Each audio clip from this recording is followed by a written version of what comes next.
Hello, folks. Some relatives are over visiting, and Ziggy is scared. He's so funny. He's a shy dog. Maybe I can get him on camera one of these days. Let me think. Oh, no, he doesn't want to do it. All right. Yesterday I was, as is my wont, WONT, looking at this book, I Am That by Sri Nisargadatta Maharaj. And as I've said, this is outside of the Zen tradition, but I find it a fascinating document of a person talking about some of the same issues that we talk about in Buddhism, especially in Zen Buddhism, from a somewhat different angle with different terminology and a kind of a different point of view that's also related. But the reason I bring it up is yesterday I came across this line that really struck me. And this is my third time through this book. And the first two times, apparently, this line didn't strike me because I didn't make any notes about it. But here's the line: only those who don't disturb peace deserve peace. And I'm slightly paraphrasing because I'd like to read you the the context for the line. It's in a dialogue, so you'll see why I paraphrased it a little bit, and I don't think I changed it at all in my paraphrase.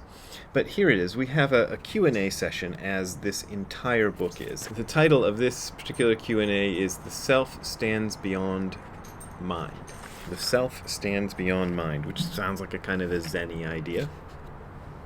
And near the end of this dialogue, it goes, the questioner says, "I do not crave for more knowledge. All I want is peace." Maharaj says, "You can have for the asking all the peace you want." That's probably the translator's doing to make it kind of poetic. I get the impression that this guy didn't talk in flowery languages.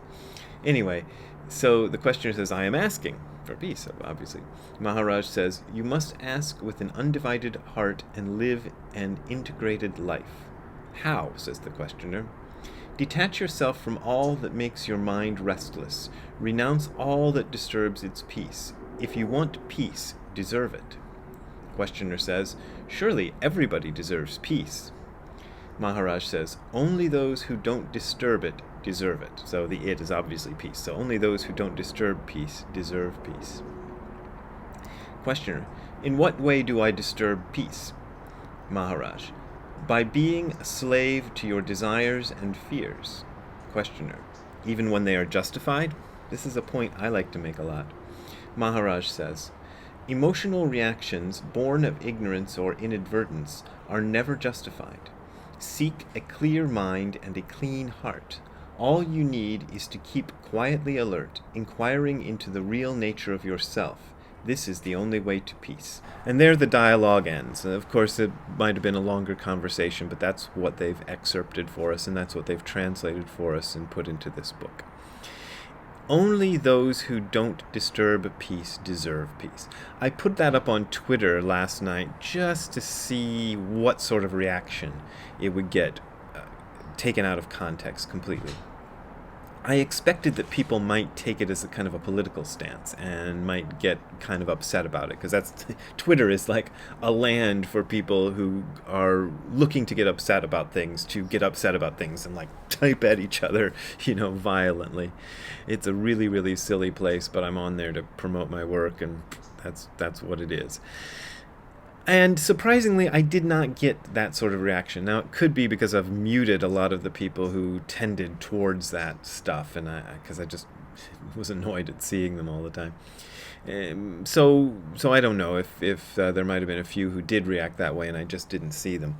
But I'm glad people didn't generally take it as a political statement, because I don't think it's a political statement. As a political statement, only those who don't...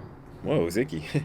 Only those who don't disturb peace deserve peace sounds pretty violent, It could be used in a kind of oppressive way by, some regime that wanted to oppress its people or something like that, I suppose.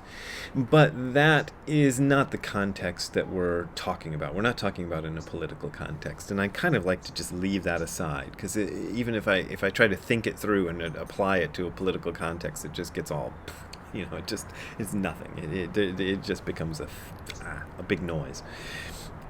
The idea, though, when it struck me, is as long as I disturb my own peace, I don't deserve it. And deserve is kind of a funny word, because deserve is like, you don't deserve a piece of cake, so I'm going to keep it from you. It's not like that. Peace is only available to those who don't disturb peace. And that, I think, is true. To the extent that we refrain from disturbing the peace of others and disturbing the peace of ourselves, that is where we gain the ability to experience peace.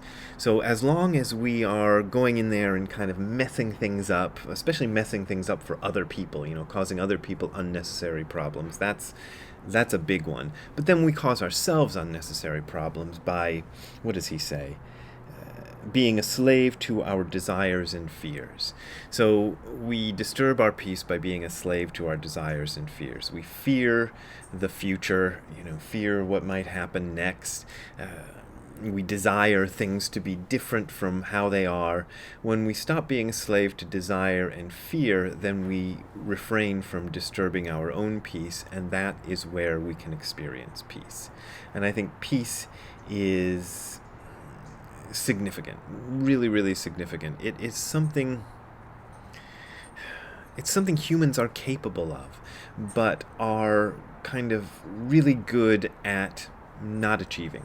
And that's why I think the work that we are doing here, that you and I are doing together, by you watching these videos and doing your practice and me doing my Zazen practice and talking about this stuff and doing a lot of it, that's where we come in. We're kind of trying to set an example for the world. We're trying to not disturb our own peace, not disturb the peace of those around us, and thereby experience peace for ourselves, and thereby gain the ability to transmit peace.